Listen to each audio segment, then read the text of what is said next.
sudah pilih, Anda gonta-ganti pilihan, maka Anda punya kelabilan dalam memilih nanti berikutnya. Kalau sudah putus, bagaimana? Cari lagi. Jangan putus asa. Dunia ini panjang, diputuskan di FIB, masih ada di FISIP. Bahkan orang FISIP pun datang kemari. Bukan dalam rangka itu, untuk pelayanan. Itu saudara Adi.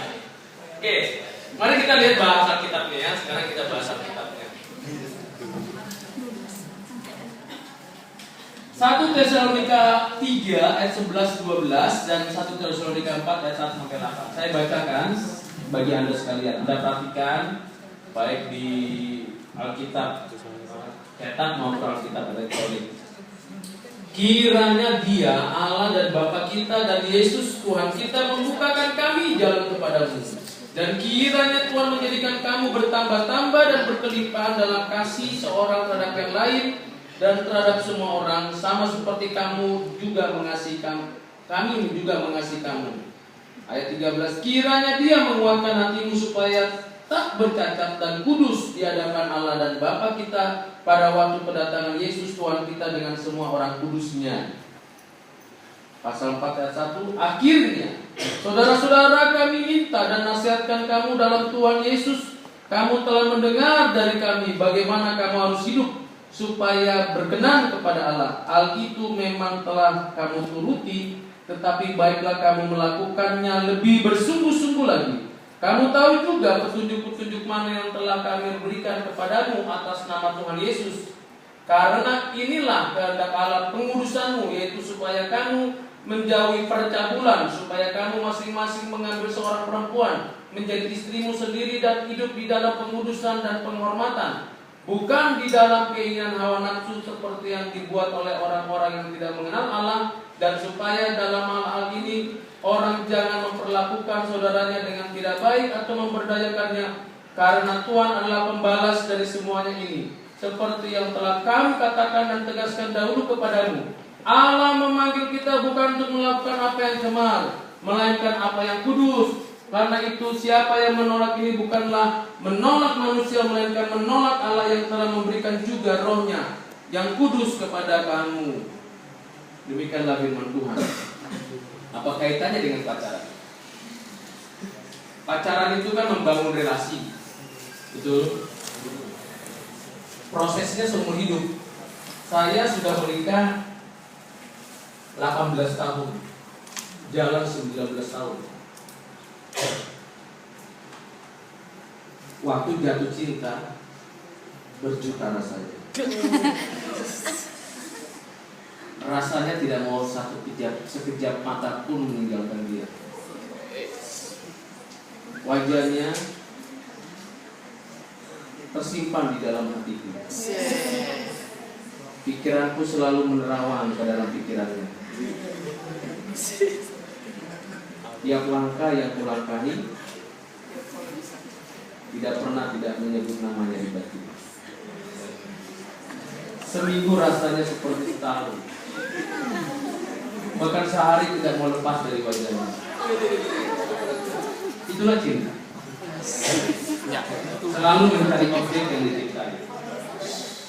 Bukan saja mencari objek yang dicintai, ingin menemukannya, mengertinya dan memahaminya.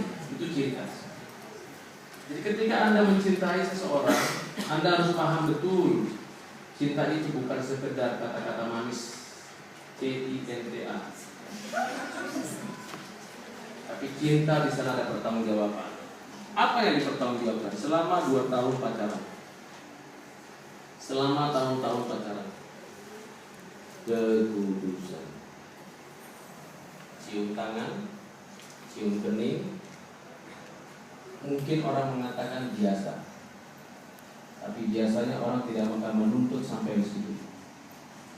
Kedagingan kita, dunia sekitar kita, tawaran masing-masing pribadi selalu menuntut lebih daripada cium tangan, cium kening. Even dia pada posisi happy birthday, masuk ke cium Setelah itu sudah tak perlu dilanjutkan cerita saya. Nah, itu perlu dijaga. Dari mana kita bisa menjaga kekudusan kita? Kemampuan kita menjaga diri itu sangat terbatas dan rapuh. Anda dan saya mengatakan begini, tidak mudah untuk menjaga kekudusan. Even dia sudah 18 tahun pacaran, even sudah 18 tahun menikah. Jadi kejatuhan anak-anak Tuhan bukan hanya masalah seks, uang, tata, tapi masalah di dalam batin. Kerasnya ajaran Yesus mengatakan, jikalau aku mau melihat perempuan dan engkau mengingininya dalam hati, nggak ada yang tahu toh, engkau sudah berzina, sama seperti engkau pergi ke pelacuran. Sebaliknya juga laki-laki kalau diingini oleh perempuan dengan mengingini untuk bersama dengan dia, urusan seks, maka dia sama dengan dia menjajakan diri sebagai pelacur. Ini kalimat yang sangat keras dari Yesus dalam khotbah di bukit. Kekudusan itu dimulai dari mana? Yang ditawarkan atau problematika kita, seks, kekudusan, tanggung jawab, tujuan, sebenarnya yang saya ingin menekankan adalah supaya Anda paham. Surat Tesalonika ini sebenarnya tema utamanya adalah kesetiaan Tuhan. Kesetiaan Tuhan, tema utamanya.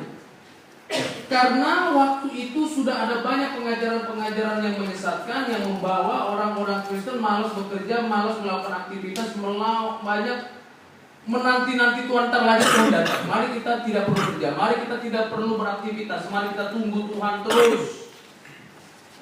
Ditegur oleh Paulus, rasul yang mendirikan jemaat di Tesalonika yang hanya 3 minggu dia melayani di sana, tapi jemaat terbentuk di sana. Puji Tuhan. Kadang-kadang Tuhan mendirikan jemaat seperti di Korintus ya.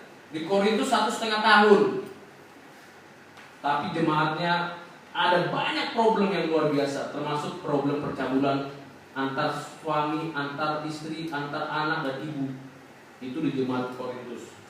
Tapi di jemaat Tesalonika problemnya bukan masalah percabulan sebenarnya. Problem yang paling utama adalah masalah penantian dia akan kedatangan Tuhan yang salah. Tuhan segera datang, mari kita bermalas-malasan, tidak perlu menjaga hidup yang terlalu ketat, kerja keras dan sebagainya. Maka Paulus menegur, kerja keras harus kembali kepada apa yang menjadi pokok pikiran daripada orang Kristen, kerja di ladang Tuhan sambil menunggu menanti Tuhan datang. Sekalipun demikian, tentu ada hal-hal yang minor yang perlu dijelaskan di sini, khususnya di dalam pasal yang keempat bicara hidup kudus. Mari kita lihat hidup kudus. Kalau kita membandingkan dengan 1 Petrus 1 ayat 15-16, 1 Petrus pasal 1 ayat 15-16, saya bacakan untuk Anda.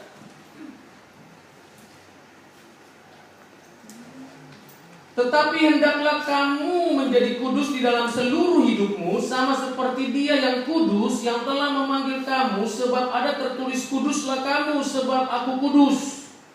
Apa itu kudus? Seperti yang saya jelaskan kepada kita semua, bahwa kudus itu artinya kados, dipisahkan dari kejahatan, dipisahkan dari dosa, dipisahkan dari dunia, dipisahkan dari segala sesuatu yang memberontak kepada Allah, lalu dikhususkan untuk Allah. Itu hidup kudus. Itu sebabnya saya katakan satu tema yang penting adalah tidak mudah tapi harus taat.